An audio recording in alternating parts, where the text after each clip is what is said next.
책 읽어주는 갤럭시 오디오북 세이노의 가르침 세이노 지음 대의원 출판사 출간 낭독 책 읽어주는 갤럭시 2부 부자로 가는 길목에서 돈 똑바로 알자. 돈에 대한 위선을 버려라. 돈에 대한 한국 사회의 태도는 지킬 박사와 하이드 씨처럼 대단히 이중적이다. 어느 종교에서는 돈이라는 말 대신에 물질이라는 단어를 즐겨 쓴다. 신성한 장소에서 돈이라는 단어를 입에 올리는 것조차 불경스럽게 여기기 때문일지도 모른다. 돈에 대하여 말하는 것을 상스럽고 천하게 여기는 태도는 우리 사회 어디서나 나타난다. 황금 보기를 돌같이 하라는 최영 장군식의 초월적 가르침도 있고 나물 먹고 물 마시고 800일을 하면 행복한 것이라는 식의 안빈낙도가 교육의 한 핵심으로 자리 잡고 있다. 이런 점들을 생각하면 이 사회는 그 어느 나라보다도 더 깨끗하고 청렴하여야 할 것이다. 그러나 현실을 살펴보면 작가 출신 정치인 김응신의 말처럼 이 나라는 한 푼이라도 서로 더 빼앗기 위해 서로 뜯어먹고 사는 사람들이 가득한 곳이고 그러한 탐욕으로 인해 한국의 부정부패 지수는 에스토니아, 남아프리카 공화국, 모로코 등보다도 더 낮은 48위이며 전 세계 수출 주도 국가 19개국 가운데 한국의 뇌물 공여 지수는 최하위인 18위에 머물고 있고 떡값과 리베이트가 어느 곳에나 만연하여 있다. 돈에 대한 태도가 이렇게 겉과 속이 전혀 다른 이상한 모순을 보이는 나라가 또 있을까? A.J. 크로닌의 소설 천국의 열쇠는 두 청년 안셀모 밀리와 프랜치스 치섬의 삶을 비교하여 보여준다. 같은 성직자의 길을 가면서도 늘 가난한 자의 편에서 검소하게 사는 프랜치스와 명예와 부를 추구하는 안셀모. 신학생 시절의 안셀모는 학생회 회장과 여러 모임의 회장직을 맡았었고 프랜치스는 조용하면서도 종종 풍파를 일으키는 문제 학생이었다. 출세를 하는 것은 안셀모였다. 프랜치스는 자신이 선교사로 활동하는 중국의 파하란 지방에 프로테스탄트 교회가 들어서자 배타적인 태도를 보이기는커녕 사랑을 공유하고자 한다. 이런저런 이유 때문에 그는 이단시당하며 인간적인 눈으로 볼 때에는 실패로 연속된 삶을 살게 된다. 반면에 안셀모는 주교가 된다. 주교가 된 안셀모의 방문을 위해 프랜치스는 새로 성전을 준비하느라 정성을 다하지만 홍수로 인해 성전은 모두 무너진다. 그 자리에 거대한 행렬을 이끌고 멋진 말만 하러 온 안셀모. 그리고 보여줄 것이 모두 다 무너져 버린 프랜치스. 안셀모의 마차 때문에 프랜치스는 진흙탕 물까지 뒤집어 쓴다. 여전히 세상의 존경을 받는 쪽은 안셀모이다. 프랜치스는 사회적인 명예나 부는 원하지 않았다. 그가 추구한 것은 오직 사람들 간의 화목과 사랑이었다. 안셀모와 프랜치스는 우리들이 세상을 살아가면서 탐내는 두 가지 욕심을 보여준다. 명예와 부와 편안함이라는 욕심과 자기를 희생하며 실천하는 사랑과 그로 인한 보람 내지는 기쁨을 누리려는 욕심. 그 어느 쪽의 길도 사실 쉬운 것은 아니다. 여기서 내가 독자들이 주목하기를 바라는 인간 유형은 좋은 말만 늘어놓는 안셀모이다. 소설에서 안셀모가 대중의 존경을 받았듯이 이 세상은 좋은 말만 늘어놓는 사람들이 존경 비슷한 것을 받는 이상한 곳이기 때문이다. 예를 들어보자. 변호사, 나는 돈 때문에 일하는 것이 아니라 억울한 사람을 위해 변론하는 것이다. 의사, 나도 돈 때문에 일하는 것이 아니라 환자의 고통을 덜어주기 위하여 일한다. 정치인, 나 역시 돈이나 명예 때문에 일하는 것이 아니라 국민을 위해 일한다. 교수, 나는 돈은 없어도 그만이고 미래의 제목들을 키우는 것이 보람이다. 종교인, 나야 물론 돈과는 거리가 멀고 사람들을 구원하기 위해 봉사하는 사람 아닌가. 그렇게 말하는 사람들이 부자로 살고 있다면 나는 그들에게 이렇게 말하고 싶다. 엿먹어라. 나는 당신들 모두가 먹고 살 수 있도록 돈을 낸다. 나는 돈에 대한 욕망을 그럴듯한 명분이나 보람으로 위장하여 듣기 좋은 말로 포장하는 데 능숙한 사람들을 전혀 좋아하지 않는다. 저술가 김지룡은 개인 독립 만세에서 이렇게 말한다. 명분에 따라 움직이는 사람들은 패거리 문화를 만들어낸다. 명분의 세계에서는 옳고 그른 것이 없다. 자기에게 얼마나 유리한가가 판단의 근거이다. 명분을 내세우는 사람은 겉과 속이 다른 사람이고 사기꾼이기 십상이다. 예컨대 변호사가 매일 라면도 먹기 힘든 보수를 받으면서 힘없고 억울한 사람들을 위한 변론만 하는 직업이라면 당신은 그 직업을 택하겠는가? 의사가 가난한 사람들을 위해 무료 진료를 하여야 하고 과거 소련에서처럼 낮은 월급을 받을 뿐인 직업이라면 당신은 하겠는가? 국회의원이 생기는 것 한 푼 없고 힘도 없는 직책이라면 그렇게들 하고 싶어 하겠는가? 대다수는 그럴 리 없지 않은가? 그런데도 어떤 사람들은 사실은 대가에 관심을 가지면서도 돈 때문에 일하는 것은 아니라고 극구 변명한다. 그들이 빈민촌의 가난하고 헐벗은 자선사업가, 무보수의 자원봉사자라면 나도 그 말을 믿고 존경한다. 그렇지 않다면 나는 그저 그들을 자기 속내는 숨기고 듣기 좋은 말만 하기 좋아하는 사람으로 평가절하시키고 만다. 특히 툭하면 국민의 이익을 내세우며 국민을 위한다고 하지만 실은 자기 실속과 밥그릇을 따지는 집단들은 그 집단이 공기업 노조건 무슨 협회건 간에 나에게 있어 꼴값 떠는 놈들에 지나지 않는다. 내가 가난하였을 때 이 사회에서 이른바 존경받는다는 사람들은 내게 돈이 중요한 것이 아니고 직업에는 귀천이 없으며 어느 일을 하든지 간에 보람을 찾아야 한다고 강조하였다. 그들이 즐겨 들려주던 예화는 2명의 석공이 있었는데 한 사람은 먹고 살기 위해 일한다고 생각하였고 다른 사람은 부처님을 위한 석탑을 만든다는 보람을 갖고 일을 하기에 기쁨을 느낀다는 것이었다. 그러나 내게 그런 이야기를 들려주는 사람들은 석공이 아니었다. 폼나는 직업을 갖고 있었다. 자기들은 챙길 것 다 챙기면서도 다른 사람들에게는 돈은 중요한 것이 아니다. 보람을 가지고 일을 해라. 고 말하는 사람들은 도대체 무슨 근거로 그렇게 말하는 것일까? 나에게 그건 위선이며 자기 기만이다. 보람을 느끼라고? 프랜치스처럼 자기를 희생하며 사는 사람이 내게 그렇게 말을 한다면 나도 믿는다. 그러나 그렇게 말하는 사람이 일한 대가로 받는 보수가 이 사회에서 상대적으로 높은 편에 속한다면 그는 대가를 보람으로 위장하고 있는 것이다. 수많은 사람들이 돈을 벌고자 일을 하면서도 그 사실을 말하는 것은 꺼려하며 어떻게 해서든지 미화시키려고 한다. 자본주의 사회에서 프로는 아름답다. 프로 선수는 돈 때문에 뛴다. 또 돈 때문에 뛰기에 프로가 되게 된다. 더 많은 돈을 받고자 더 많이 노력한다. 프로 선수에게 돈은 그 노력에 대한 대가이며 자기만큼 노력하지 않은 사람들과의 차별을 원하는 자존심이며 명예이다. 돈을 적게 받으면 당연히 그것은 자존심에 상처를 주고 명예에 금이 간다.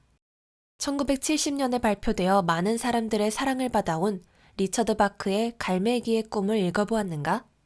조나단이라는 갈매기가 고기잡이 배와 해변 사이를 단조롭게 오고 가며 먹는 것에만 급급한 다른 갈매기들 사이에서 추방당했어도 자신의 꿈인 완전한 비행을 위하여 열심히 노력한다는 내용이다.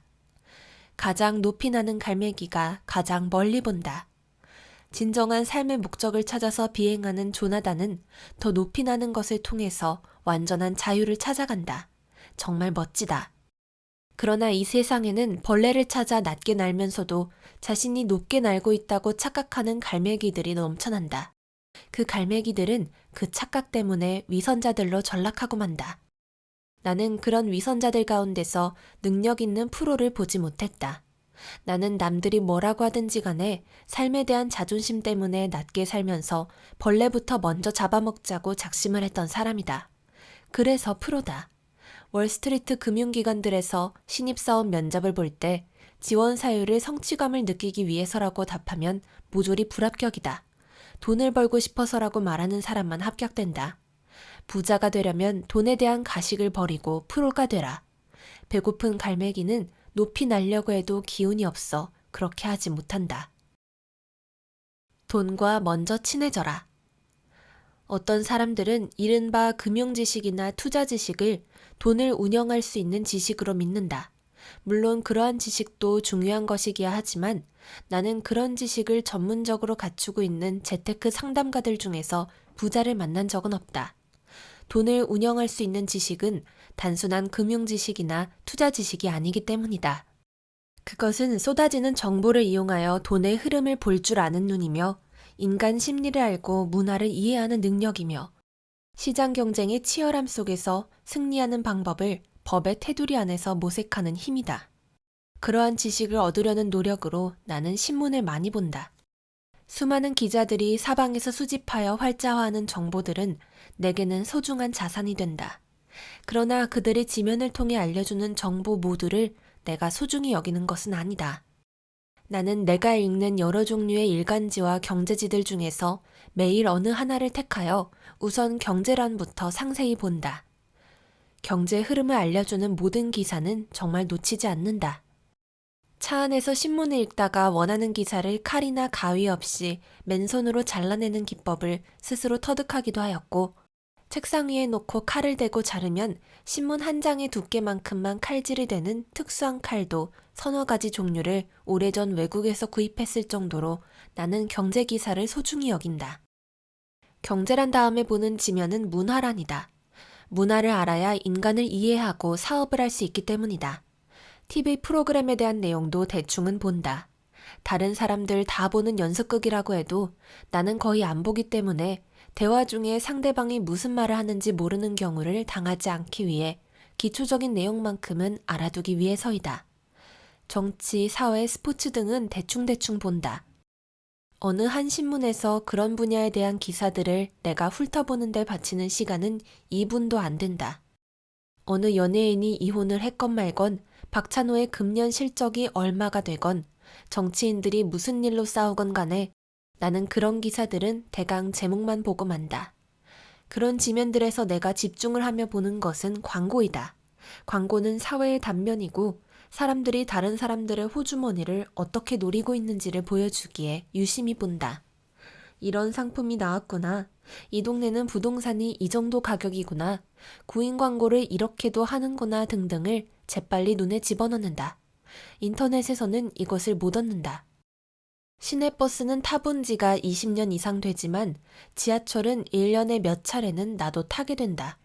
막상 지하철을 타보면 체육계나 연예계에 종사하는 사람들이 상당히 많은 듯 느껴진다. 대단히 많은 사람들이 지하철에서 스포츠 기사나 연예 기사들을 읽느라 정신이 없기 때문이다. 이것은 셀러리맨의 나라라고 불리는 일본뿐만 아니라 그 어느 나라에서건 대부분 비슷하다. 나는 해외 출장을 갈 때 대부분 1등석을 탔다. 한일 노선에서는 1등석 손님들 중 야쿠자도 있을 정도로 여러 종류의 사람들이 타기에 스포츠 신문을 찾는 사람들을 많이 보았다. 하지만 장거리 노선에서 1등석 승객들은 거의 모두 경제지를 찾는다. 반면에 이코노미 클래스, 즉 3등석 승객들은 스포츠 신문이나 연예 주간지를 먼저 찾는다. 서로의 관심의 우선순위가 다른 것이다. 1등석 승객들은 1차적 관심이 경제이며 그래서 더 돈을 번다. 3등석 승객들은 1등석의 넓은 좌석을 부러워하면서도 1차적 관심은 경제가 아니라 재미난 기사거리들이다. 사람들은 돈을 벌어야 하는 경제 게임을 하고 있으면서도 이처럼 대부분은 스포츠 기사나 연예 기사 같은 재미난 이야기거리들에 관심을 갖고 있다. 정치에 대해 관심이 깊은 사람들은 또 얼마나 많은가. 신문사 인터넷의 자유토론장에 어쩌다 들어가다 보면 정말 가관이다. 수없이 많은 사람들이 침을 튀기며 말할 수 있는 분야는 정치, 스포츠, 연예뿐이다. 특히 많은 여자들이 연예인에 대하여 지독히 관심이 많다. 여성 잡지의 대다수가 몰라도 되는 그렇고 그런 연예인 기사들로 도배되어 있지 않은가. 하지만 당신이 TV 앞에서 환호를 올릴 때 부자가 되는 것은 당신이 아니라 그 TV 속의 주인공들임을 깨달아야 한다. 스타들의 일거수일투족에 대하여 관심을 가져도 당신에게 생기는 것은 땡전 한 푼 없다. 당신은 지금 다른 사람들의 게임에 박수를 치고 있는 것이며 당신 자신이 주인공인 경제게임에서는 규칙도 모르고 있는 셈이다. 그러면서도 부자들을 도둑으로 싸잡아 비난한다. 10중 8구 당신은 정치인, 운동선수, 연예인 이름들은 줄줄 꿰지만 대차대조표는 볼 줄도 모르고 관심도 없을 것이다. 이런 사람들이 TV 앞에서는 넋이 나가고 신문을 읽으면 꼭 정독을 하면서 5분도 안 돼 잊어버릴 뉴스거리들에 온 시간과 정신을 바친다. 그러면서도 시간이 없다고 불평하고 여전히 부자가 되고 싶어 한다. 부자가 되려면 돈과 친해져야 하는데 사람들은 다른 것들과 친하다. 돈과 친하다는 것은 경제게임의 법칙을 안다는 것이고 경제의 피가 흐르는 증권, 부동산, 경영, 사업 등에 대한 책들을 읽는다는 뜻이다. 일간지에 나오는 경제라는 꼬박꼬박 챙긴다고? 경제지 하나와 경제주간지 하나 정도는 읽어야 무슨 감이 잡힐 것 아니겠는가. 신문값이 부담스럽다면 일간지 대신 경제지만 읽어도 된다. 명심해라. 온 동네 사람들이 다 알고 있는 경제 지식은 당신을 절대로 부자로 만들어주지 못한다. 그 이상이 필요하다. 그래서 책을 좀 읽으라고 하면 어떤 사람들은 정치, 문학, 역사, 종교 서적들을 본다. 교양이나 영혼의 양식을 얻기 위함이라고 하면서 말이다. 물론 나도 그런 책들을 읽는다. 예컨대 이집트 피라미드에 대하여 알고 싶어서 한 달 이상을 소비한 적도 있고 악마의 문화사라든가 황금가지 같은 종교 서적들에 심취해 시간 가는 줄 모르기도 한다. 그러나 나는 비율로 따져본다면 그런 책들보다는 돈 냄새 나는 책들을 더 많이 읽어왔다. 영혼의 양식보다 일용할 양식을 먼저 챙겼다는 말이다. 기억해라. 교양인에게 돈 많이 주는 세상이 아니다. 부자가 되어 경제적으로 자유로워지고 싶다면 당연히 일용할 양식부터 넉넉하게 만들 수 있는 책을 먼저 읽고 그 다음에 교양을 닦아라. 미국 프로야구 선수 박찬호가 연습은 안 하고 교양 증대에만 관심이 있었다면 어떻게 되었을까? 당신도 사회에서 대가를 받을 수 있는 것을 먼저 해라. 딱 1년만 미친 듯 하면 장담하건대 내년에는 벅찬 가슴을 갖게 된다. 교양이니 영혼의 양식이니 하는 것들은 그 다음에 해결해도 되지 않겠는가? 시간이 돈이 되게 만들어라. 헬라어에서 시간을 의미하는 단어는 두 개이다. 하나는 크로노스인데 흐르는 시간을 의미한다. 이것은 우리가 어쩌지 못하는 대상으로서의 시간이다. 자동차를 타고 가다가 길이 막혀 어쩔 수 없이 보내게 되는 시간 같은 것이 이 크로노스이다. 다른 하나는 카이로스인데 의미 있는 시간, 가치 있는 시간, 보람 있는 시간이 모두 여기에 해당된다. 이 땅에서 잘 산다는 것은 부자로 사는 것을 의미하는 것이 아니라 크로노스를 카이로스로 바꾸어 살아간다는 것을 의미한다. 크로노스를 카이로스로 변화시키려는 시도가 없는 시간은 그저 세월의 주름살에 불과하다. 하지만 내가 생각하는 시간에는 크로노스와 카이로스 이외에도 하나가 더 있다. 돈이 되는 시간이 그것이다. 흔히 시간은 금이니 돈이니 말들 하지만 크로노스로서의 시간은 전혀 돈이 안 된다. 출퇴근길 복잡한 지하철 안에서 이리 복귀고 저리 복귀는 시간은 그저 지나가는 시간일 뿐이며 술에 취하여 인사불성이 되어 있는 시간도 마찬가지이다. 카이로스로서의 시간이라고 해서 돈이 되는 것도 아니다. 예를 들어 당신이 월드컵에서 한국을 응원하느라 근 한 달 동안을 축구의 모든 시간과 열정을 쏟으며 승리의 감격을 맛보고 패배의 아쉬움도 맛보았다면 그 시간은 카이로스는 될 수 있겠지만 그 시간이 돈이 되는 것은 아니지 않는가. 부자가 되려면 돈이 되는 시간이 많아야 한다. 일을 하고 보수를 받았다면 그 노동 시간은 돈이 되는 시간에 해당된다. 돈이 되는 시간은 그 시간에 임하는 사람의 태도에 따라 크로노스가 될 수도 있고 카이로스가 될 수도 있다. 똑같은 일을 하여도 다람쥐 쳇바퀴 돌리듯 무심하게 무성의하게 기계적으로 한다면 그 시간은 크로노스에 지나지 않는다. 하지만 일을 개선하고자 하고 자신의 힘을 모두 쏟아부으며 최선을 다한다면 그 시간은 카이로스가 될 것이다. 돈이 되는 시간은 경제적 대가가 주어지는 노동 시간만을 의미하는 것이 아니다. 지금 당장은 대가가 주어지지 않는다고 할지라도 미래의 경제적 대가가 주어지는 지식을 얻는 데 사용되는 시간 역시 돈이 되는 시간에 해당된다. 예를 들어 최우수 성적으로 학교를 졸업한다면 일단은 이 사회에서 대가를 더 받게 되는데 이 경우 공부를 잘하고자 바친 시간은 돈이 되는 시간이기도 하다. 그러나 부자가 되는 게임은 학교 성적으로만 승패가 좌우되는 것이 아니다. 부자는 세상에서 받는 대가를 크게 함으로써 될 수도 있지만 세상에 지불하여야 하는 대가를 적게 함으로써 될 수도 있기 때문이다. 당신이 살아가면서 세상에 지불하는 대가는 상품이나 서비스에 대한 것이므로 다른 사람들이 돈을 받고 해주는 일들에 대하여 당신이 알고 있다면 지출하는 비율이 줄어들어 주머니에 남는 돈이 늘어나게 된다. 예를 들어 웬만한 컴퓨터 고장은 직접 수리할 줄 안다면 그 수리 지식을 얻는 데 사용한 시간은 평생 컴퓨터가 고장날 때마다 돈을 절약시켜주는 원천이 된다. 평생 말이다. 따라서 당신이 컴퓨터 하드웨어에 대하여 일단 억지로라도 배워둔다면 그 시간은 돈이 되는 시간이 된다. 나는 이 법칙을 남들보다는 빨리 깨달았기에 시간이 날 때마다 정치나 연예인, 스포츠 선수 등을 제외한 모든 것에 대하여 관심을 갖고 배우고자 하였다. 나는 길거리를 걷다가 도로 공사를 하는 것을 보아도 인부들이 어떻게 하는지 세심히 바라보고 배웠다. 직접 눈으로 볼 기회가 없는 것들은 모두 책을 통해 감을 잡고 배워나갔다. 그렇게 하는 시간이 바로 돈이 되는 시간이다. 사업 초기에는 하다못해 복사기가 고장났을 때마다 서비스 수수료 몇만 원이 나가는 것이 아까워서 AS맨이 올 때마다 그가 어떻게 하는지를 옆에서 지켜보고는 나중에 수십 번 이상 내가 직접 고친 적도 있다. 그렇게 해서 내가 배운 분야는 하나둘이 아니다. 결혼 전 내가 아내에게 보낸 첫 편지에서 겸손함 없이 건방지게 하였던 말 중 하나 역시 나는 별걸 다 아는 남자라는 것이었다. 시간이 남는다고? 크로노스가 많다는 뜻이다. 닥치는 대로 책을 읽고 배워나가라.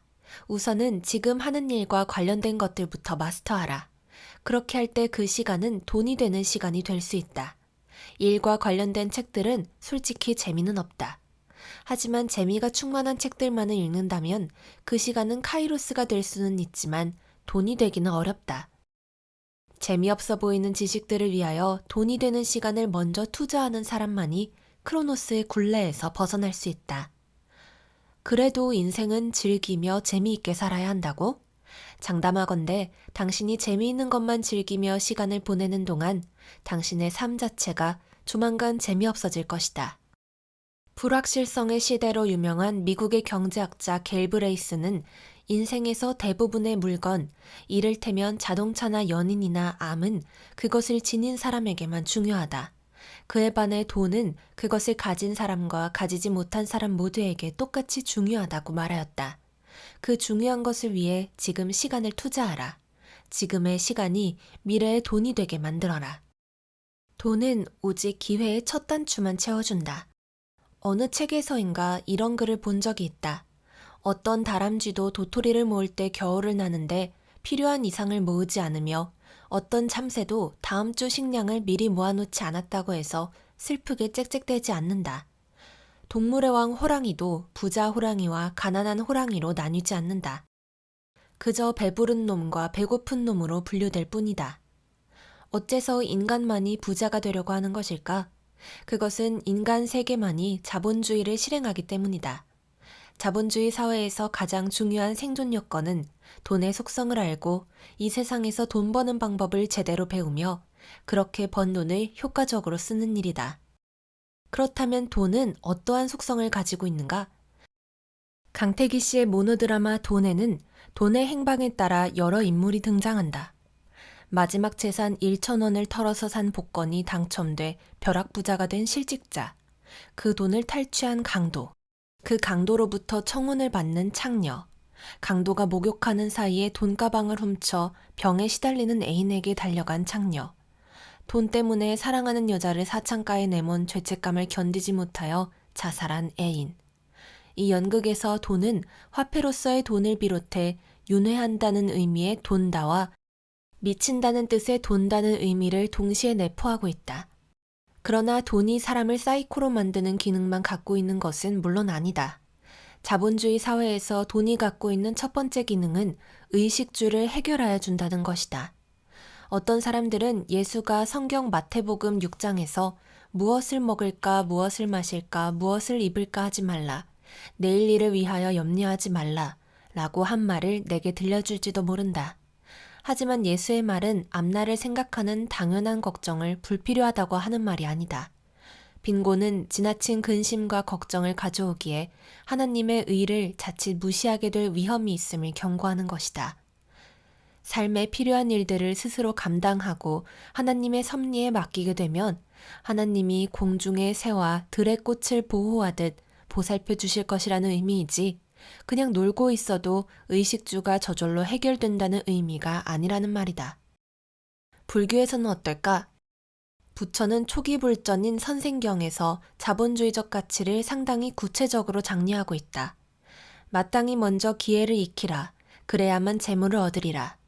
재물을 얻어 이미 부족하거든 마땅히 스스로 지키어 보호하라. 라고 하기도 하고, 밭 갈고 장사하며 목장 만들어 짐승 먹이고 생업에 부지런히 전념하라. 라고 당부한다. 남편은 아내에게 의식주를 걱정하지 않게 하고 장신구를 사줄 수 있어야 한다고까지 말한다. 자바 함경에서 남편은 아내에게 생활비를 주어야 하고 아내는 재산 관리를 잘해야 한다는 의무가 명시된다. 내가 예수와 부처까지 인용하는 이유는 어설픈 종교적 사고로 돈 자체를 터부시하지는 말라는 뜻이다. 자본주의 사회에서 돈의 두 번째 기능은 돈이 있으면 안심이 된다는 사실에 있다. 돈이 있다고 반드시 행복해지는 것은 아니라고 할지라도 일단 통장에 돈이 넉넉히 있다면 안심이 되고 걱정거리도 웬만큼은 줄일 수 있지 않은가. 병에 걸렸을 때 불치병이 아니라면 돈으로 치료를 받을 수 있다. 실수로 사람을 죽였어도 돈이 있으면 그 가족에게 위자료를 주고 합의서를 받아내서 형량을 적게 받을 수도 있다. 돈의 세 번째 기능은 기회를 만들 수도 있다는 사실이다. 오헨리의 단편 가운데 황금의 신과 사랑의 사수라는 것이 있다. 오헨리는 전직 은행원이었으나 공금 횡령으로 인해 감옥에 있는 도중 소설을 쓰기 시작해 결국 유명해졌다. 그런 그였기에 당연히 돈에 대한 생각도 소설로 표현했던 것이다. 그 줄거리를 살펴보자. 돈 많은 아버지를 무척이나 경멸하는 아들은 짝사랑하는 여자에게 아직 말도 한번 건네보지 못했다. 어느 날 아들은 연극을 구경하기 위해 기차역에 도착한 그녀를 극장까지 마차로 안내하는 역을 맡게 된다. 그러나 그 시간은 고작 7, 8분. 그는 돈이면 무엇이든 살 수 있다는 아버지에게 그 사실을 말하고 돈으로 어떻게 사랑을 얻느냐고 푸념한다. 드디어 날짜가 되어 역으로 간 그는 두근거리는 마음으로 그녀에게 인사하고 마차로 안내한다. 극장을 향해 마차가 달리던 중 아들이 갑자기 당황해하며 마차를 멈춘다. 어머니의 유품인 반지를 떨어뜨린 것. 그는 마차 밖으로 나가 1분도 안 되어 반지를 찾아가지고 돌아왔고 다시 마차는 출발하였다. 그러나 그 1분 사이에 다른 차들이 길을 막아버렸고 넓은 광장이 수많은 집마차, 승용차, 짐차 등으로 인해 온통 아수라장이 되어가고 있었다. 물론 그들이 탄 마차는 꼼짝할 수 없는 처지가 되고 말았다. 결국 두 사람은 자연스럽게 여러 가지 얘기를 하게 되고 아들은 사랑을 고백하며 여자도 그 사랑을 받아들인다. 다음 날 웬 사내가 아버지를 방문하여 돈이 생각보다 더 들어갔다고 보고한다. 그는 아버지의 지시를 받고 아들의 마차가 지나갈 시각에 도시의 모든 탈 것들을 동원하여 길을 막아버려 두 사람이 이야기할 시간을 넉넉하게 만들어준 사람이었다. 자, 오헨리가 이 소설에서 말하려고 한 것은 돈이면 사랑도 만들 수 있다는 생각이었을까? 아닌 것 같다. 돈으로 사랑을 시작할 수 있는 기회를 만들 수는 있지만 반지가 마차에서 굴러떨어지고 그것을 찾느라고 1분을 소비하는 바람에 타이밍이 맞았듯이 신의 어떤 도움이 있어야 한다. 즉, 운도 따라야 한다는 말이다. 게다가 아무리 두 남녀가 오래 이야기할 기회를 갖게 되었다고 할지라도 서로가 상대방에 대해 사랑의 씨앗이라고 할 수 있는 필도 있어야 비로소 돈은 그 기회를 열매 맺게 한다는 뜻 아니었을까? 돈이 주는 기회를 생활에서 찾아보자. 우리의 여름밤은 무덥다. 아무리 사이가 좋은 부부라고 할지라도 아열대의 밤에는 더워서 섹스고 나발이고 귀찮아질 것이다. 샤워를 하고 난 뒤라고 할지라도 마찬가지가 아닐까? 하지만 에어컨이 있다고 치자. 그래서 방 안이 서늘할 지경이라면 추워서라도 서로를 더 껴안게 된다. 그래서 어느 에어컨 회사는 침실까지 시원해라는 광고 카피로 오래전 히트를 쳤다. 그러나 에어컨 살 돈과 그것을 틀 만한 돈이 있다고 해서 모두 다 부부금실이 좋은 것은 아니다. 사랑이 기본적으로 있어야 비로소 에어컨 바람도 재구시를 하게 된다. 룸살롱에서는 팁을 몇십만 원씩 뿌리면서도 아내에게는 꽃 한 송이 사다 줄 줄 모르는 남자들에게 돈은 오히려 파타내기에만 제공하지 않는가. 돈이 재구시를 하려면 돈이 아닌 다른 가치가 바탕에 깔려 있어야 한다. 결국 돈이 행복의 첫 단추를 채울 기회를 주는 기능을 갖고 있기는 하지만 나머지 단추들은 모두 다른 요소들이 좌우한다는 말이다. 돈 갖고 사람을 차별하면 안 된다고? 은행에 가면 여러 가지 안내장이 붙어 있다.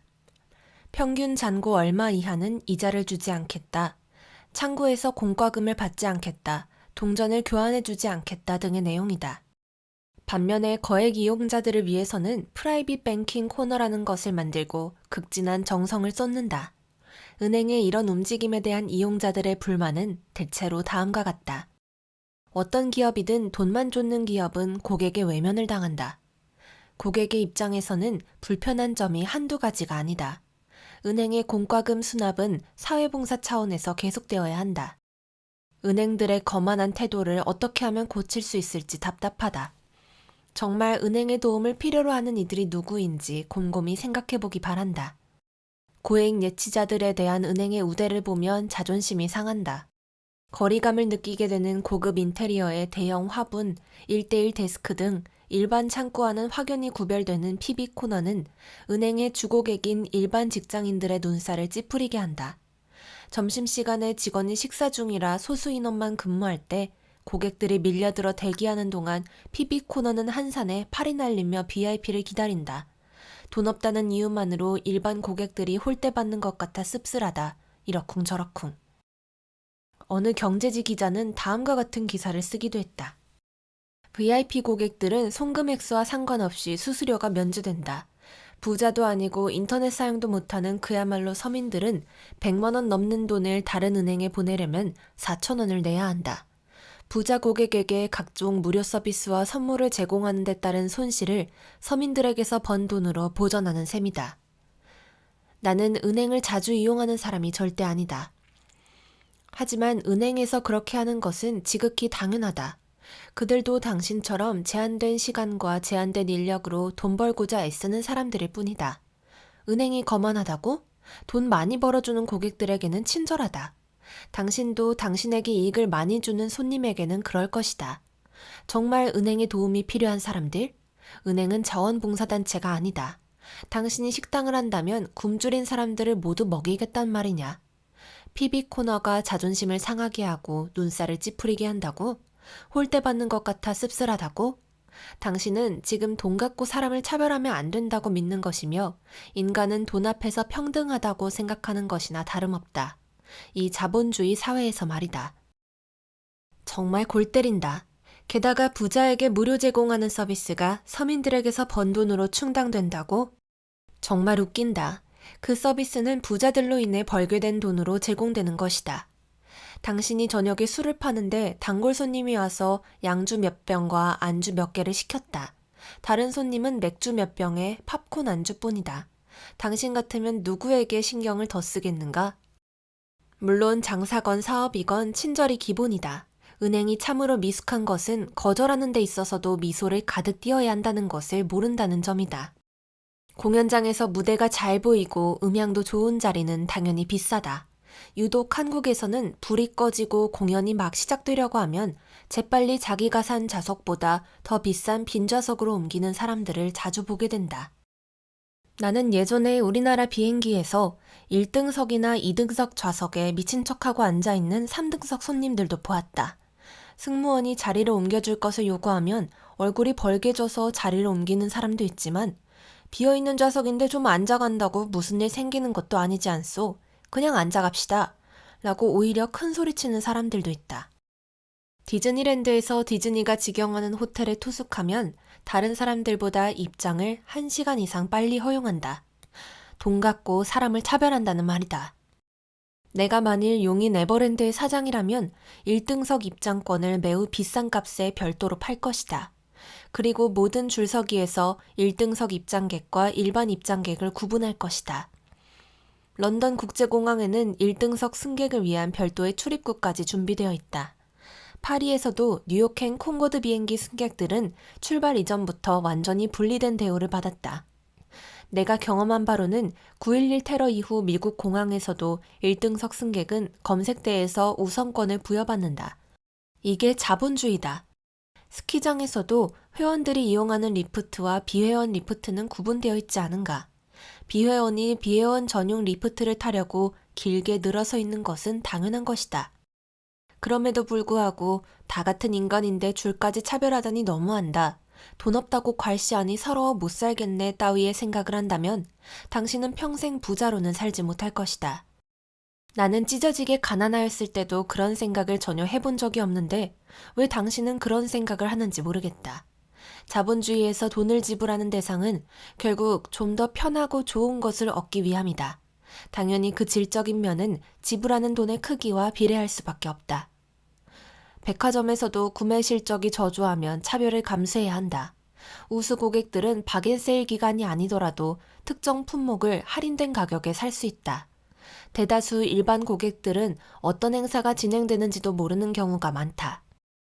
연평균 5천만 원 이상 쓰는 특별 고객을 위한 VIP 전용 휴게실은 당연히 일반 고객들은 출입 금지 공간이다. 해외여행을 하다 보면 나라별로 호텔 요금의 계산 방법이 다르다는 것을 알 수 있다. 반값만 내면 투숙하는 인원수는 상관없는 경우도 많지만 같은 방이면서도 그 인원수에 따라 반값이 달라지는 경우도 있고 함께 투숙하는 자녀의 나이와 자녀 수를 제한하는 나라도 있다. 택시 요금 역시 짐을 얼마를 갖고 타든 미터 요금만 내면 되는 한국 같은 나라도 있고 홍콩처럼 가방 숫자에 따라 추가 요금을 내야 하는 곳들도 있으며 심지어 승객의 숫자에 따라 추가 요금을 내야 하는 나라도 있었던 것으로 기억된다.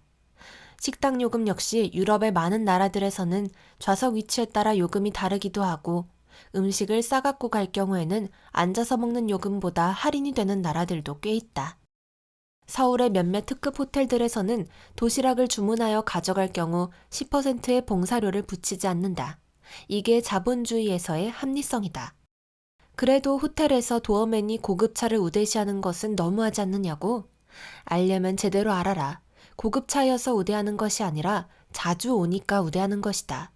나부터만 하더라도 몇몇 호텔들에서는 도어맨들이 내 얼굴과 차를 기억한다. 내가 별로 좋아하지 않는 조선호텔이나 신라호텔 같은 곳에 어쩌다 가게 되었을 때 내 차가 좋다고 해서 특별 대우를 받았던 경험은 전혀 없다. 내 말이 맞는지 틀리는지 소형차를 타고 호텔에 들락날락하면서 발레 파킹을 부탁하여 보아라. 한두 달도 안 돼서 도어맨들이 알아서 모실 것이다. 특급 호텔 앞에 고급차들만 주차하여 있는 이유는 발레 파킹 비용을 내거나 팁을 주기 때문이지 차가 좋아서가 아니다. 자본주의 사회에서 우수 고객에게는 특별 대접을 하고 불성실한 고객과는 의도적으로 거래를 줄이는 디마케팅은 당연한 현상이다. 부자 마케팅의 이면에는 부자 고객에게 많은 혜택을 주기 위해 상대적으로 서민 고객에게 불이익이 돌아가는 차별적 구조가 감춰져 있다고? 아니 무슨 불이익? 자본주의 사회의 원리는 이렇다. 더 편하고 더 좋은 것을 원한다면 대가를 지불하라. 지불할 돈이 없다고? 그렇다면 덜 편하고 덜 좋은 것을 가지면 된다. 그게 불이익이냐? 입석과 좌석의 차이가 없이 먼저 뛰어가 타는 놈이 앉아간다는 원칙이 통용되는 곳은 절대로 좋은 사회가 아니다. 하지만 어쩌면 당신은 그런 시스템을 돈 앞에서 평등한 사회로 믿을지 모른다. 기억해라. 그런 사회는 공산주의가 만들어낸 허상일 뿐이다. 정말 좋은 사회는 대가를 많이 지불한 사람들과 이 사회에서 신체적, 정신적 장애로 인하여 기회를 균등하게 부여받을 수 없는 장애인들이 먼저 앉는 사회이다. 돈을 모을 때는 날파리들을 조심해라. 그 어느 나라에서건 쓰레기장, 해산물 건조장, 축사, 화장실 등 지저분한 곳이면 어디에나 파리들이 득실거린다. 파리의 종류도 다양한데 지파리, 똥파리, 벼룩파리, 광대파리, 쉬파리, 기생파리 등등 여러 가지가 있다. 인간 세계에도 파리떼가 있다. 이 파리들은 누군가가 돈을 모으고 있다거나 혹은 돈을 갖고 있다는 소문을 듣게 되면 몰려드는데 나는 이 파리들을 날파리라고 부른다. 땀 흘려 착실히 돈을 모아가는 과정을 밟는 사람들은 이 날파리들을 조심해야 한다. 이 인간 날파리에는 네 부류가 있다. 첫째, 가족 날파리가 있다. 이 가족 날파리들은 가족 중 당신이 월급을 꼬박꼬박 모은다는 사실을 알게 되면 혹은 적금을 얼마 지나지 않아 타게 된다는 것을 듣게 되면 그때부터 그 돈을 빌리고자 파리가 앞발을 비비듯 별의별 회유와 간청을 하게 된다. 이때 가족 날파리는 사업 자금으로 사용하고자 빌려달라는 등 무슨 대단한 건수라도 있는 듯 당신을 설득할 것이다. 특히 일확천금을 꿈꾸기만 하는 가족 날파리들을 조심해라. 그런 날파리들은 밑빠진 항아리 같아서 빌려주는 돈 모두가 헛된 곳으로 새어나갈 것이다. 이런 날파리들의 꼬임에 가장 잘 넘어가는 사람은 여자들인데 오빠나 남동생 혹은 아버지 또는 남편의 뜬구름 잡는 놀이에 모아놓은 돈 모두를 허비하고 만다. 이런 날파리들을 피하려면 자신의 재테크 상황을 일절 이야기하면 안 된다. 저축도 비밀리에 하고 월급도 낮추어 이야기하며 때로는 회사가 어려워서 월급이 나오지 않았다고 울상을 지어라. 너무 냉정한 것 아니냐고? 한 가족이 부자가 되려면 우선은 작은 항아리에라도 물이 가득 차 있어야 한다. 정 가족 날파리를 돕고 싶다면 일단은 악착같이 작은 항아리에라도 물을 채워놓고 그 항아리를 감춰놓은 상태에서 그 가족 구성원의 정신 상태를 냉정히 파악한 뒤 이자로 나오는 한 바가지 정도만 퍼주어라. 그게 현명한 방법이다. 명심해라. 장사건 사업이건 자기 땀을 흘리지 않으려는 경우 깨진 항아리 물붓기가 될 가능성이 지극히 높다는 것을 말이다. 그런데도 돈을 대준다면 당신의 삶은 곧 그 깨진 구멍을 막으려는 불쌍한 두꺼비 신세로 전락하고 만다. 하나 더. 남에게 돈까지 빌려 가족 날파리에게 주는 어리석음은 절대 범하지 말라. 그 빚 때문에 당신 삶이 곧 무너지게 된다. 둘째, 친척 날파리가 있다. 이 부류의 날파리들은 친척 중에 누가 어느 정도 산다는 소문을 듣게 되면 찾아오는 부류인데 친척이 와서 돈을 빌리려고 할 때 그 이유가 수술비 마련이나 학비 마련 등이 아니라 사업적인 것이라면 그 친척의 평소 생활 태도를 고려하여라. 값비싼 가구나 사치품 등을 갖고 있던 친척에게 사업 자금을 빌려주었다가 받아낼 가능성은 크지 않음을 명심해라. 자고로 친척들의 돈을 많이 빌려 사업을 시작한 사람으로서 성공한 경우는 극히 드물기 때문이다. 이런 날파리들은 가난한 친척은 멀리하는 경향이 강하며 오로지 돈 냄새가 나는 친척들만 찾아다닌다. 이들을 피하려면 몇 가지 핑곗거리를 준비해 놓고 있어야 한다. 최근에 부동산을 구입하는 바람에 현금이 바닥이 났다거나 누군가에게 담보를 잡고 돈을 빌려주었는데 이자도 들어오지 않아서 속이 상해 죽겠다거나 등등의 이유를 갖고 있으라는 말이다. 장사로 어느 정도 돈을 모은 어느 독자가 이런 날파리들을 떼어내는 기가 막힌 방법이 없겠느냐고 내게 호소하였을 때 내가 알려준 방안은 이러했다. 오늘 밤 당장 그 모든 친척들에게 전화를 해라. 그리고 돈이 급히 필요하다고 하면서 빌려달라고 해라. 모레까지 필요한 자금을 마련하지 못하면 부도가 난다고 말해라. 그리고 꼭 좀 부탁한다고 해라. 담보라도 제공하여 달라고 말해라. 그리고 내일 한두 번 또 전화해라. 대부분은 여유가 전혀 없다고 할 것이다. 그러면 부담을 끼쳐드려 죄송하다고 거의 울먹이는 음성으로 말하면서 전화를 끊어라. 그 뒤 그들 중에 19은 전화를 걸어오지도 않을 것이다. 셋째, 친구 날파리들이다. 재미교포 사업가인 김승호는 아들아 인생의 지혜를 배워라 라는 글에서 이런 말을 한다. 연락이 거의 없던 이가 찾아와 친한 척하면 돈을 빌리기 위한 것이다. 분명하게 놓으라고 말해라.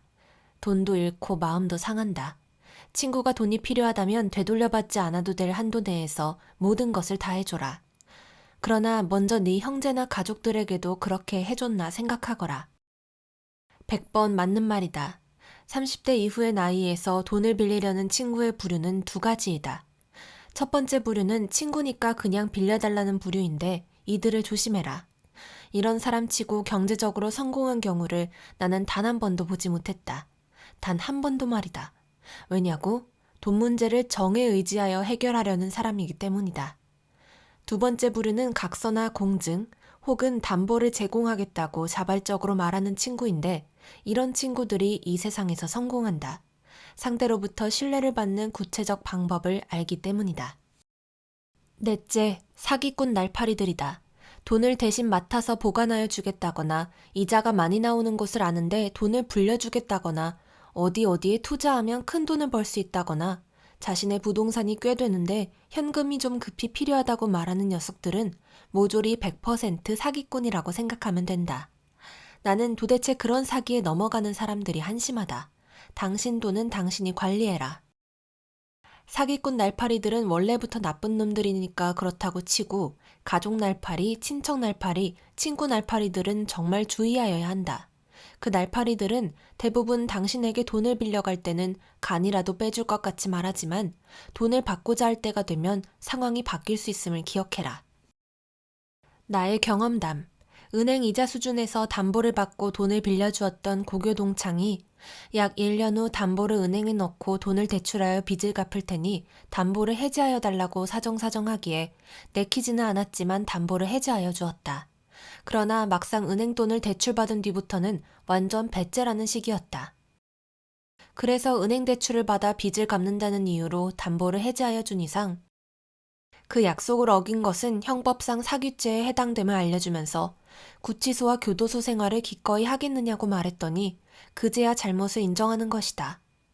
어쨌든 당신은 도우려는 마음으로 가족, 친척, 친구에게 돈을 빌려줄지 모르지만 돈을 받지 못하게 될 때 이상하게도 욕은 당신이 먹는다. 왜냐하면 당신이 그 돈을 받기 위해 재촉을 하기 시작하면 인간적으로 모멸감을 준다느니 한 번 믿은 거 계속 믿어달라느니 가족 간에 친척 간에 친구 간에 그것 하나 기다리지 못하느냐 약속을 못 지켰을 뿐이지 거짓말을 한 것은 아니지 않느냐는 등의 말들이 어쩜 그렇게 사전에 입을 맞춘 듯 신기할 정도로 똑같은 레퍼토리로 나오게 된다는 것을 뼛속 깊이 명심해라. 그들은 모든 상황을 자기 입장에서 설명하고 이해하며 내가 갚지 않으려고 하는 것은 아니지 않은가? 나로서는 최선을 다하지만 사정이 안 되는 것을 어쩌란 말이냐? 고리대금업자처럼 굴지 좀 말라. 는 논리로 스스로를 변호하는 공통적 본성이 있다는 것을 명심해라. 당신이 이자를 받지 않아도 사정은 마찬가지이며 그들 중 열의 아홉은 자기들 돈 쓰고 다닐 것은 다 쓰고 다닌다는 것도 알아두어라. 실화. 고교 시절 같이 낚시도 다니고 절친했던 새끼 한 명은 십몇 년 전 나에게서 몇백만 원을 10일 만에 갚겠다고 빌려갔었지만 10일 만에 종적을 감추었고 2003년에 우연히 그 새끼의 전화번호를 알아 전화를 했더니 하는 말이 무엇이었는지 아는가? 내가 네 은혜를 입었음을 고맙게 여겨왔다. 자기가 도망갔으면서도 은혜를 입었음을 고맙게 여긴다는 이 개새끼는 내게 십몇 년 동안 전화 한 통 한 적이 없고 내가 전화를 건 이후에도 계속 십새끼짓만 하고 있지만 자가용은 계속 끌고 다니고 술도 계속 처먹고 양복은 백화점에서 구입한다는 것을 나는 다른 친구들에게서 들어서 안다. 명심해라. 이 세상에는 그런 잡놈 잡년들이 무지 많다는 것을. 나의 경험으로 볼 때 그들은 일을 하여도 자기 입장만 생각하는 논리로 접근하기 마련이며 짜장면을 팔아도 내가 파는 짜장면이 맛이 없는 이유는 오늘 몸이 상당히 피곤할 뿐 아니라 납품받은 밀가루가 질이 좀 떨어져서 그러므로 이해해달라 라는 식으로 세상을 설득시키려고 한다. 기억해라. 작가 이회수는 황금비늘에서 날파리는 날파리이기 때문에 아름답다고 말했지만 인간 날파리들은 아름다운 혈연의 정이니 아름다운 우정이니 그럴듯한 것을 내세우면서도 정작 당신에게는 고통만 줄 것이다. 당신 주변에 그런 사람이 단 하나라도 있다면 일찌감치 면도칼로 도려내라. 한 번은 이런 일이 있었다. 내가 경영한 회사에서 사내 결혼을 한 30대 초 부부가 있었는데 남자는 일남 삼녀 중 둘째로서 외아들이고 여자는 삼녀 중 장녀였다. 남자 측 집안은 아버지가 안 계셨고 경제적으로 넉넉한 편이 결코 아니었다. 출가한 누나는 경제적으로 안정되어 있었고 자기 수입도 있었으나 친정을 돕지는 않았다. 여동생 부부는 둘 다 안정된 수입이 있는 장애인이었고 친정에 들어와 살고 있었지만 생활비를 내놓지는 않았다. 막내 여동생은 무직이었다. 이런 가족 상황에서 그의 수입은 모두 어머니와 가족 뒷바라지 하는 데 사용되었다. 한편 나와 10년 가까이 일했던 여자 측의 수입은 모두 친정 부모의 광신적인 종교 활동과 두 동생들의 뒷바라지에 사용되었다. 이 부부는 맞벌이였기에 수입이 웬만큼 되는데도 돈은 모이지 못했고 경제적으로 힘들어했다. 나는 몇 년간 그 모습을 안타깝게 지켜보다가 외환위기가 오자마자 그 부부의 부모에게 전화를 하였다. 사장인데 외환위기 때문에 도저히 월급을 제대로 줄 상황이 못 된다. 50%도 지급하지 못할 것 같으므로 이 못난 사장을 용서해달라. 그러고는 그 부부를 불러 이렇게 말했다. 너희 두 사람 모두 깨진 항아리에 물을 부어왔다. 방금 전에 나는 너희들 집에 전화를 해서 회사가 무진장 어려워서 월급을 절반도 제대로 못 줄 것 같으니 용서해달라고 했다. 하지만 그 누구의 봉급도 깎이지 않을 것이다. 내가 전화한 목적은 너희들의 집에 돈을 내놓지 않아도 되는 명분을 주기 위함이었다. 이제 집안에 무슨 일이 있건 간에 모르는 척하고 몰래 돈을 모아라. 지금이 기회이다. 너희부터 먼저 돈을 모아 기반을 잡아야 한다. 내 말을 믿어라. 깨진 항아리는 그대로 내버려 두어라. 절대 굶어 죽지 않을 테니까 말이다. 그들은 내 조언을 받아들였다.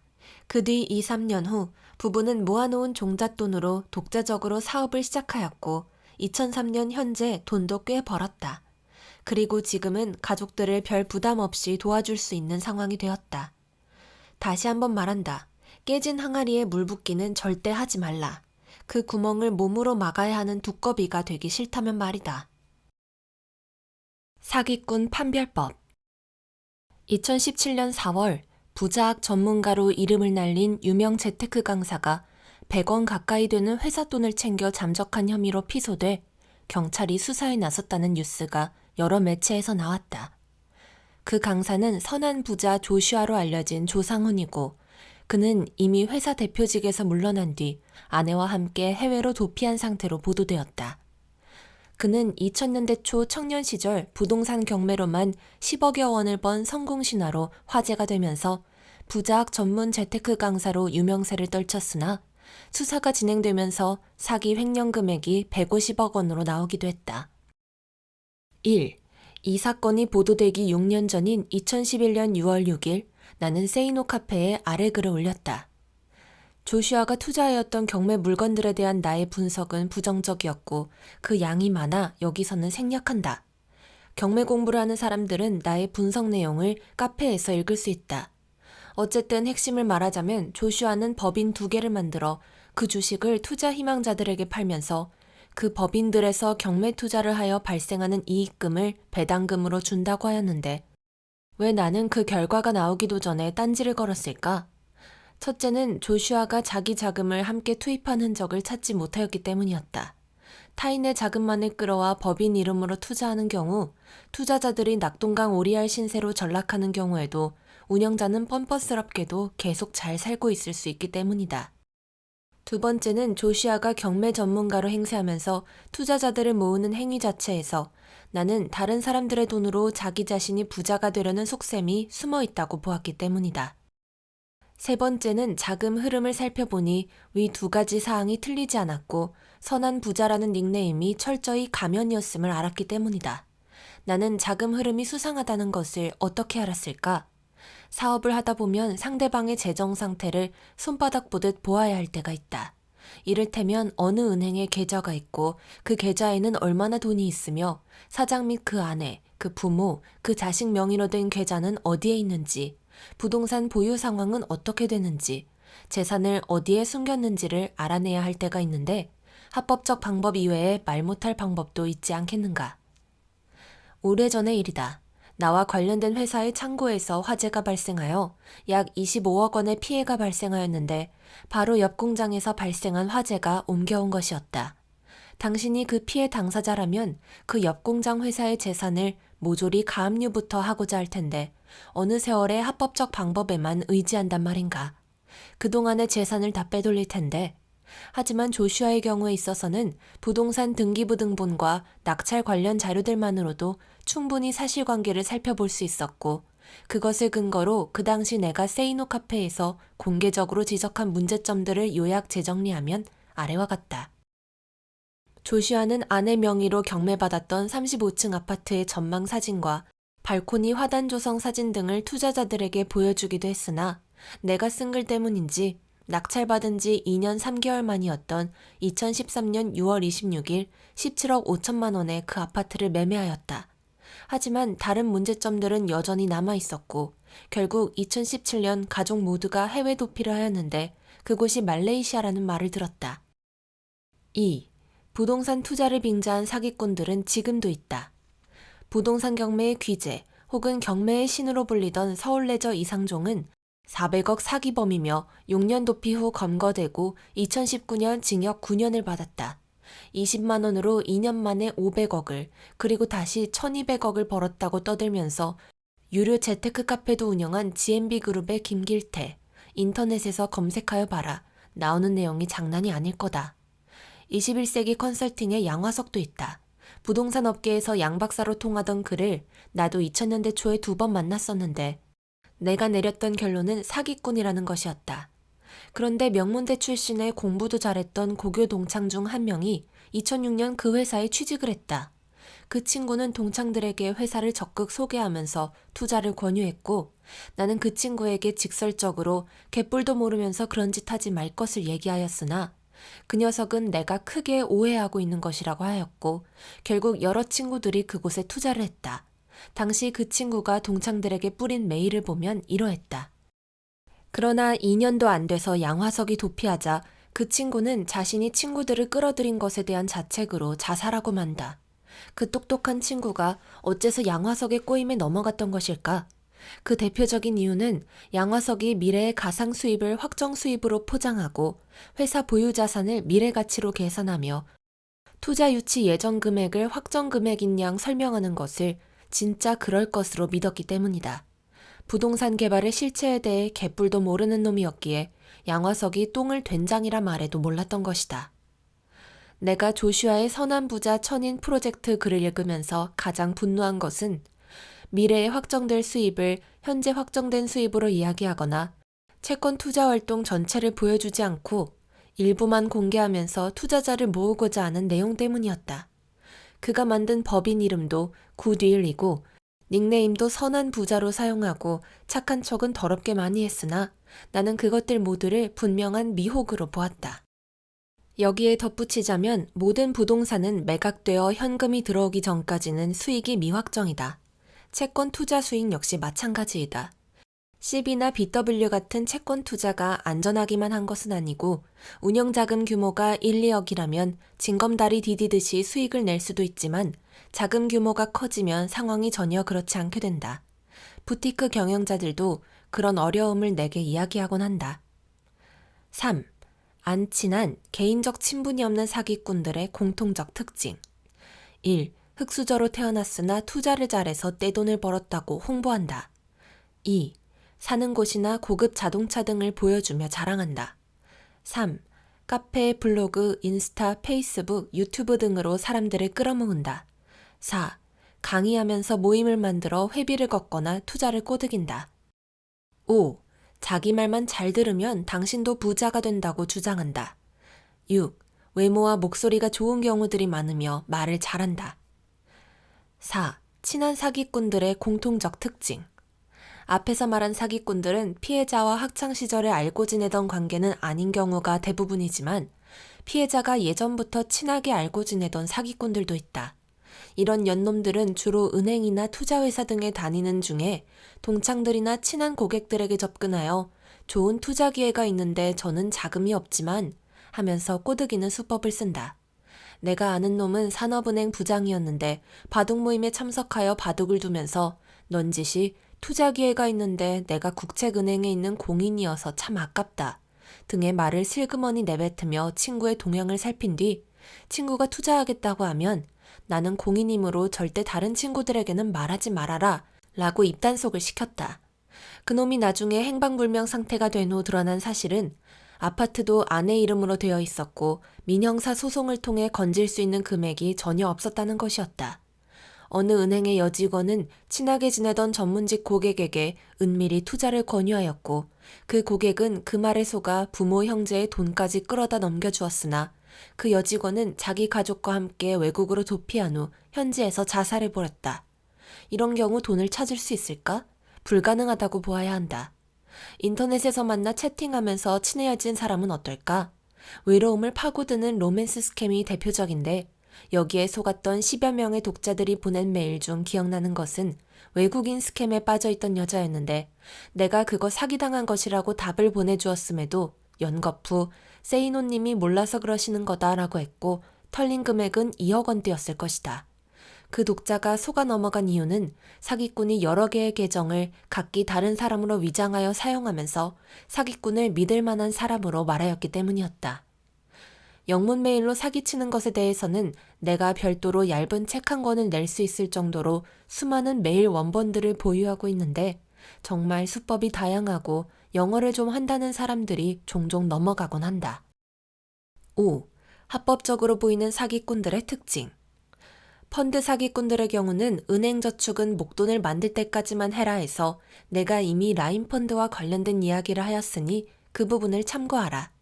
시중은행들이 판매하는 펀드인데 믿을 수 있겠지라고 생각하면 안 된다. 은행도 속아 넘어가니까 말이다. 주식 사기꾼들도 많다. 방송이나 인터넷에는 수많은 주식 전문가들이 주식을 분석하고 추천하며 수백만 원의 회비를 받는 법인들이 있다. 그 중에는 법인 주주들이 먼저 주식을 매수하고 방송 출연자들에게 그 주식을 방송에서 소개하라고 한 후 주가가 오르면 법인 주주들은 주식을 팔고 나가는 곳들이 있다. 즉 법인에서는 방송이나 카페를 통해 회원을 모으지만 법인 주주는 개인 이름으로 주식을 미리 매입하였다가 빠져나가면서 큰 수익을 챙기는 것이다. 내가 알고 있는 곳 하나는 금감원 출신자를 고액보수의 임원으로 앉히고 각종 서류 작성을 담당하도록 하고 있었다. 특히 리딩방 따위에 속지 마라 이 바보들아. 상장기업이라고 해서 무조건 믿음을 가져서도 안 된다. 한국경제신문에서 2022년 11월에 연재된 코스닥 탐욕의 머니게임 시리즈를 반드시 읽어보아라. 합법을 가장하여 어떤 식으로 주가를 조작해 일반 주주들의 호주머니를 탈탈 터는지 알게 될 것이다. 가장 중요한 것은 법인이 무엇인가를 법적으로 보증한다는 것은 아무것도 보증하지 않는다는 말과 거의 동일한 표현이라는 것이다. 이 글을 쓰던 중에 대구에서 변호사 사무실 방화 사건이 일어났다. 방화범은 주상복합아파트 시행회사에 6억 8천여만 원을 투자했으나 투자금을 회수하지 못했고 시행사와 법인 대표를 상대로 소송을 하였으나 시행사 법인만 손해금을 지급하라는 판결을 받았다. 하지만 법인에서는 돈을 되돌려주지 않았고 피해자가 또다시 법적 절차를 밟아 법인 자산을 압류할 수는 있으나 대부분의 시행사들은 빈껍데기에 불과하므로 헛수고에 불과하다. 법인 대표 개인은 명백한 횡령이나 사기 행위가 아닌 이상 법인 대표로 도장 찍는 것에 대한 법적 책임을 전혀 지지 않는다고 생각하여야 한다. 잘 될 줄 알았는데 이렇게 될 줄 내가 알았겠냐? 라고 말하면 끝이다. 그 와중에 자기 봉급으로 수억 원대를 법인에서 가져가도 횡령이 아니다. 그러므로 어떤 법인과 계약을 할 때는 대표이사 아무개의 날인을 받는 동시에 개인 아무개의 개인 인감 날인도 받아야 대표이사 개인에게 책임 추궁을 할 수 있음을 기억해라. 이때 계약서에 자필로 쓴 특약 조건들이 없다면 그 개인 아무개는 계약서는 내가 만든 것이 아니고 나는 이러저러한 것으로 생각하여 도장 찍었다 라고 박박 우기는 경우도 있다. 그러므로 중요한 내용은 상대방이 직접 자필로 적도록 하고 회사의 직책은 표시하지 말고 개인 아무개라는 이름으로도 서명하도록 하고 개인 인감도 받아라. 물론 그 아무개 이름으로 등기된 자산도 없고 예금도 없고 모두 가족 이름으로 돌려놓았다면 그것조차 무용지물일 뿐이다. 6. 사기는 아닌 것 같아 보이는데 결과적으로는 호구되는 경우들. 어떤 부동산 분양 물건에 대하여 인터넷에서 검색하여 보면 유달리 그 검색 결과물이 많이 나오는 경우가 있다. 본래 분양 물건은 분양 대행사가 분양 성사 건수에 따라 수수료를 받아가는 것이 보통인데 어째서 그 분양 지역이 아닌 곳에 있는 중개업소들에서조차 물건 소개를 하는 글을, 그것도 아주 좋은 말로 도배가 된 글을 올리는 것일까? 분양 대행사가 이른바 사이드들을 구하였다는 뜻이다. 미분양 물건을 다른 중개업소에서 끌고 온 사람이 계약을 하게 되면 분양 대행사가 그 중개업소에 사전에 약정된 수수료를 주게 되는데 그런 중개업소들을 사이드라고 부른다. 즉, 수수료를 받을 목적으로 그 분양 물건에 대한 기초 자료들을 분양 대행사로부터 전달받아 예쁘게 덧칠하여 인터넷에 광고를 올리는 업소들이 바로 사이드인 것이다. 전문적으로 사이드 분양 광고에 종사하는 회사들도 있다. 인터넷에서 사이드라고 치면 자동차 사이드 미러가 많이 검색될 것이므로 분양 사이드라고 검색하여 살펴보아라. 질문. 사이드 광고들이 많을수록 좋은 물건일까? 속지 말아라. 호텔 분양 광고가 넘쳐났었던 때에 나는 주변에 그거 투자하면 호구된다고 말하곤 했다. 당신이 어떤 분양 호텔을 운영하는 사장이라고 치자. 상당수의 객실은 분양을 통해 팔아넘겼지만 일부 객실은 회사 명의로 당신이 보유하고 있다. 이때 내가 호텔방을 빌리려고 한다고 치자. 당신은 분양된 방을 내게 먼저 빌려주겠는가? 아니면 회사 소유의 방을 빌려주겠는가?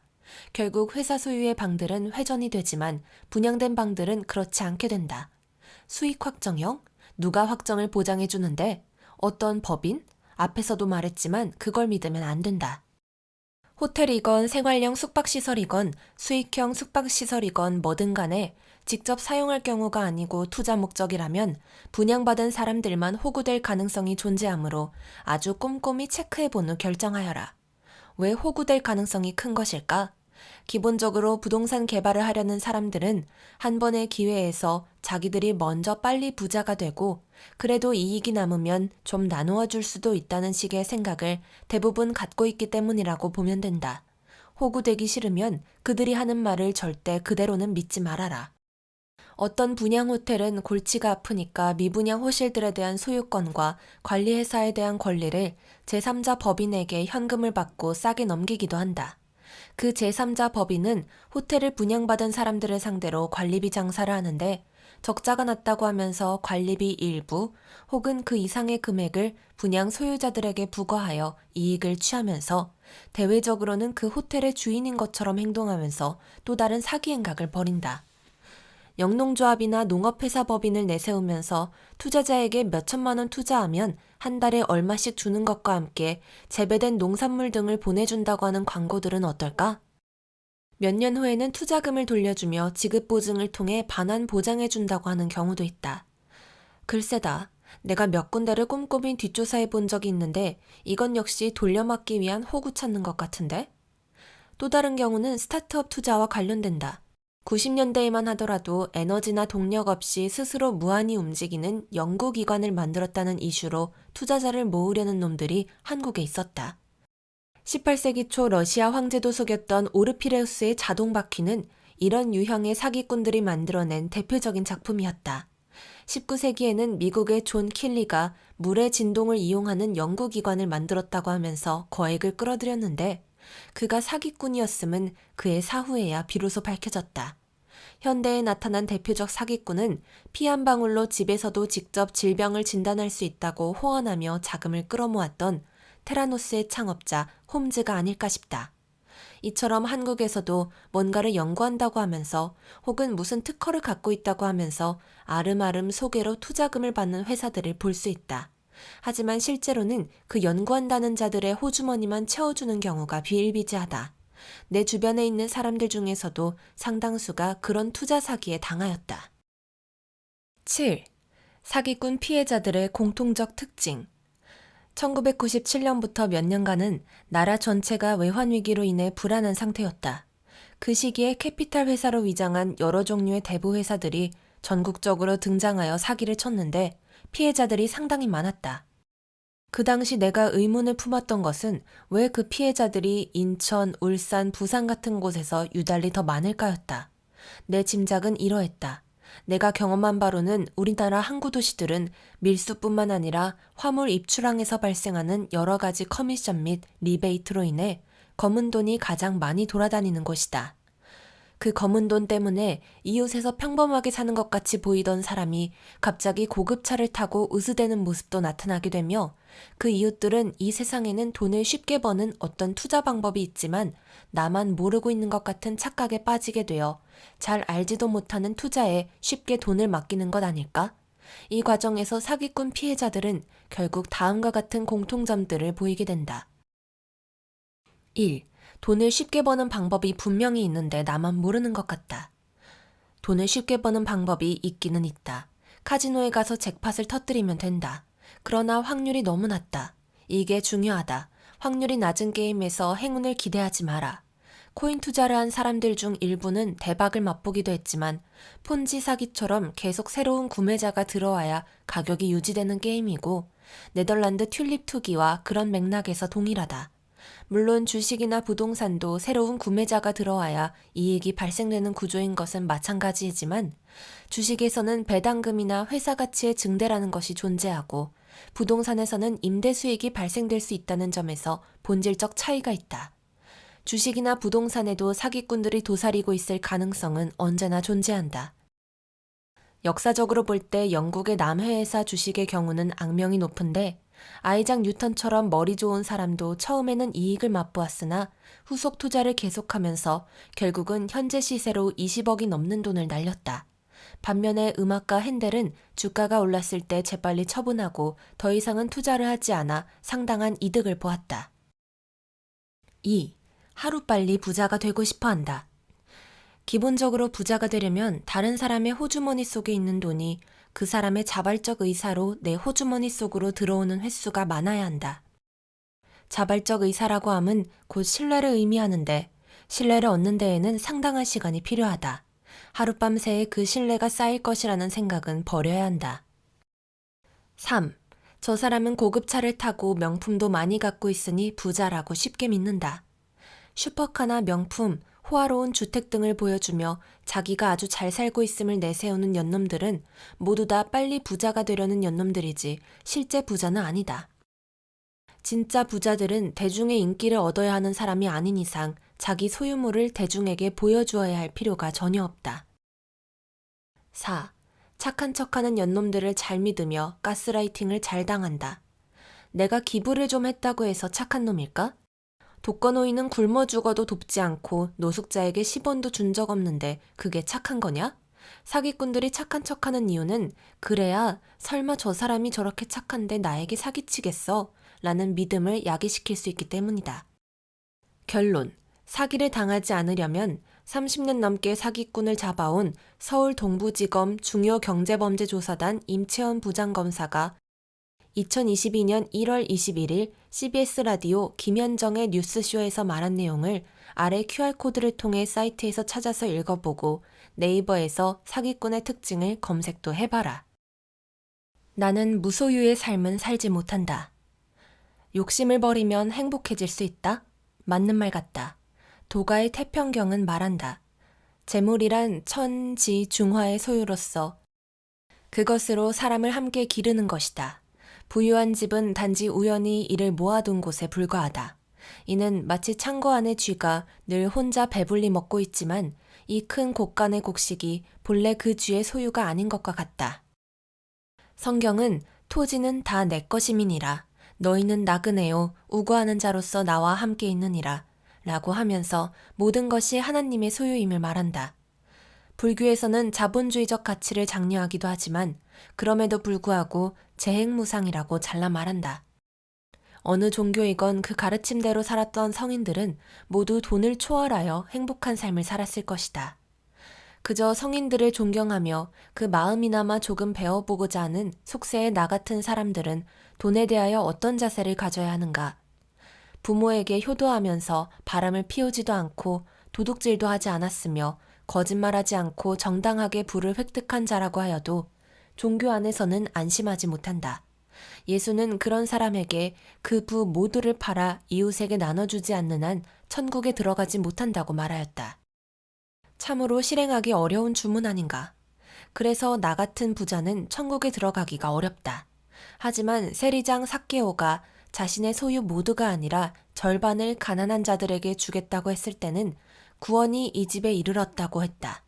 왜 세무서 직원에게는 천국이 50% 세일가로 제공되는지 불만이 없는 것은 아니지만 어쨌든 재산의 절반 정도를 나누어주는 조건이라면 할만하다.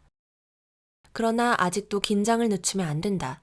성실하게 농사지어 부자가 된 농부가 이제는 좀 놀면서 쉬려고 하는데 예수는 그를 어리석은 자여라고 책망한다. 생명은 하나님의 것이므로 자기를 위해 재물을 쌓지 말라는 것이다. 결국 요지는 베풀라는 것이다. 그렇게 하면 행복해질까? 그런 것 같다. 그러나 어느 종교에서도 일하지 말라는 말은 없다. 오히려 성경의 달란트 비유를 보면 한 달란트를 그대로 갖고 있다가 주인에게 돌려준 종은 주인에게서 악하고 게으른 종이라는 책망을 받고 슬피 울며 이를 갈미 잇는 벌을 받는다. 최선을 다하지 않고 자신의 삶을 방관하는 자는 그 있는 것까지 빼앗기고 있는 자는 그것마저 받아 더 풍족하게 된다라고 한다. 게으른 자들 덕분에 부자가 되는 사람도 있다는 해석도 할 수 있고 부익부 빈익빈은 피할 수 없다는 말도 될성싶다. 종교적 차원을 떠나 자연 속에서 무소유의 삶을 산다면 행복을 얻을 수 있을까? 그런 것 같다. 무소유의 삶은 분명 소유를 위한 전쟁에 지치고 피곤한 사람들에게는 대안적 삶이다. 법정 스님의 스필집 무소유를 보면 그 사실을 알 수 있다. 당신이 법정 스님이나 디오게네스처럼 혼자 산다면 무소유의 삶을 살아도 된다. 그것은 정말 대단한 용기이다. 그러나 가족이 있다면, 사랑하는 사람이 있다면 그런 식의 행복 추구는 너무나 이기적이다. 아니, 모든 것을 포기하기에는 하고 싶은 것이 너무 많은 사람은 어떻게 하란 말인가? 법정 스님조차 돈 자체는 잘 번다. 99년 1월 국민일보 기사에는 법정 스님이 98년도에 인세로 받은 돈만 2, 3억 원이라고 하였다. 디오게네스는 돈 대신 프리섹스를 즐겼던 것으로 알려져 있다. 현실적으로 선택 가능한 무소유의 삶은 인간과 동식물과 자연이 공생하며 행복해지는 삶을 제시했던 일본의 농부 야마기시 미요주의 영향을 받아 전 세계 50여 곳에 세워진 무소유 공동체들에서 엿볼 수 있다. 무소유는 공동소유와는 전적으로 다르다. 이들은 세상의 어떤 것도 소유될 수 없으며 다만 쓰일 뿐이라고 여긴다. 그들은 소유욕이 올가매는 구속에서 벗어나 자유를 누리고 더할 나위 없는 마음의 여유를 누리는 것 같다. 홈페이지를 찾아보면 보다 더 자세한 내용을 얻을 수 있을 것이다. 소유냐 무소유냐의 길은 각자의 선택이다. 나는 무소유의 길을 존경하지만 자발적으로 원하였던 적은 없다. 무소유를 실천하기에는 나는 너무나도 하고 싶은 것이 많다. 속인이라고? 물론이다. 성인인 척한 적도 없지 않은가. 나 같은 속인들을 위하여 이미 60년대에 에리 프롬은 소유냐 존재냐에서 소유함으로써 행복을 누릴 수 있다고 믿는 소유형 인간이 되지 말고 존재형 인간이 되라고 하였다. 소비주의에서 벗어나 창조적인 삶과 상호 이해를 기반으로 한 삶의 태도를 가진 인간이 되라는 것이다. 그러면서 성인들의 삶에서 진정한 휴머니즘적인 존재 양식을 제안하고 있다. 맞는 말이다. 그러나 아무리 그의 말이 우리의 이성을 움직인다 하여도 우리가 순식간에 소유로부터 초월하여 존재형 인간이 되는 것은 아니지 않는가. 제러미 리프킨이 소유의 종말에서 더 이상 소유는 필요하지 않다라고 아무리 말하여도 무소유의 길을 택하지 않은 삶에서는 소유가 여전히 행복의 한 조건으로 남아있다. 간디는 이런 말을 했다고 한다. 내게는 소유가 범죄처럼 생각된다. 그는 무엇인가를 갖는다면 같은 물건을 갖고자 하는 사람들이 똑같이 가질 수 있을 대로 하는다는 것이다. 그러나 그것은 거의 불가능한 일이므로 자기 소유에 대해서 범죄처럼 자책하지 않을 수 없다는 것이다. 정말 성인이다. 하지만 나는 눈이 오는 날 길거리 어딘가에서 굶어 죽는 사람이 있다고 할지라도 나 자신은 사랑하는 아내와 향기 그윽한 원두커피를 함께 마시고 싶다. 바람 부는 날 나는 깨끗하게 다림질된 셔츠를 입고 싶다. 비가 오는 날 좋아하는 음악을 마음 놓고 크게 듣고 싶기도 하며 마음이 맞는 사람들과 술 한 잔 정도는 하고 싶다. 어느 뜨거운 여름날에는 바람이 살랑거리는 창문을 열고 하얀 시트가 깔린 침대에 편안히 누워 팬티바람으로 낮잠을 자고 싶다. 그곳이 바닷가 해변이라면 더욱 좋다. 매일같이 샤워도 하고 싶으며 샤워 후에 시원한 음료 한 잔은 마시고 싶다. 나는 좋아하는 사람과 헤어져야 할 때 버스가 왔다고 같이 뛰어가기보다는 택시를 잡아 편히 집까지 바래다 주고 싶었다. 손영란 시인은 이러한 나의 마음을 별것 아닌 것을 그리워함이라는 시에서 비슷하게 표현하고 있다. 하지만 나는 안다. 그 시에서 별것 아닌 것처럼 나열되는 뜨거운 물 목욕, 갓 구운 빵과 커피, 깨끗이 다린 옷 등을 실제로 누리는 것이 만만한 문제가 아니라는 것을, 돈이 어느 정도는 있어야 한다는 것을. 영화 존 큐에서 주인공 존 큐는 가난한 흑인 노동자이다. 어느 날 그의 아들이 심장병으로 쓰러진다. 수술비 25만 달러가 있어야 하지만 자동차 할부금도 내지 못하여 차를 빼앗긴 처지이다. 결국 그는 아들을 살리려고 병원에서 인질극을 벌인다. 아들에게 심장을 주기 위해 권총 자살을 결심한 존 큐는 아들에게 이렇게 말한다. 돈도 많이 벌어 남을 배신하더라도 아빠처럼 바보같이 살진 마. 돈이 있으면 모든 게 다 쉬워. 나 역시 내 가족이 수술비가 없어 죽어야 하는 상황은 정말 견디지 못한다. 그래서 소유하고 싶은 본능을 어쩌란 말이며 황금이 돌로 안 보이는데 어쩌란 말인가. 아무리 사랑이 넘쳐나는 부부지간이라고 할지라도 남편의 빚을 갚고자 아내가 여기저기 돈을 꾸러다니지만 모두 냉랭하게 대할 때 아내는 서러워질 것이다. 쪼들리는 살림에 쓰레기 봉투 하나를 아끼려고 지나치게 꽉꽉 눌러 담다가 그만 비닐봉투의 옆구리가 터지고 말았을 때 아내는 서글픈 생각이 들지도 모른다. 나는 내 아내와 내 가족에게 그런 서글픔만큼은 주지 않으려고 했다. 영화 존 큐에서 주인공은 불경기임에도 불구하고 카드 빚은 생각하지도 않고 새 자동차를 구입하는 한심한 가장에 지나지 않는다. 이런 사람들은 돈을 남을 배신하여야 버는 것으로 생각한다. 내가 택한 삶은 소유의 삶이었으나 명심하라. 사업과 투자의 종잣돈을 마련하기 위하여 불필요한 소비는 최대한 억제하였다. 즉 소유를 지향하면서도 절약을 미덕으로 삼고 행복하게 돈을 모으며 살았다. 그리고 그렇게 하여 모은 돈들은 점점 더 불어나더니 나를 부자로 더욱더 만들어주었고 그때부터 비로소 소비를 하기 시작했다. 기억해라. 소유를 더 하려면 무소유에 가까운 절약부터 하여야 한다는 진리를 말이다.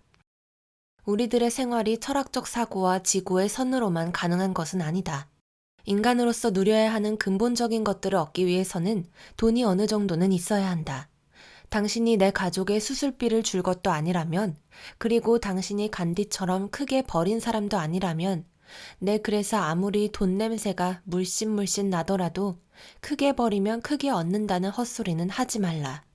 적어도 내 눈에는 크게 버릴 만한 것을 가져본 적도 전혀 없는 이들이 무소유 어쩌고저쩌고 하는 것은 자위행위에 지나지 않아 보인다.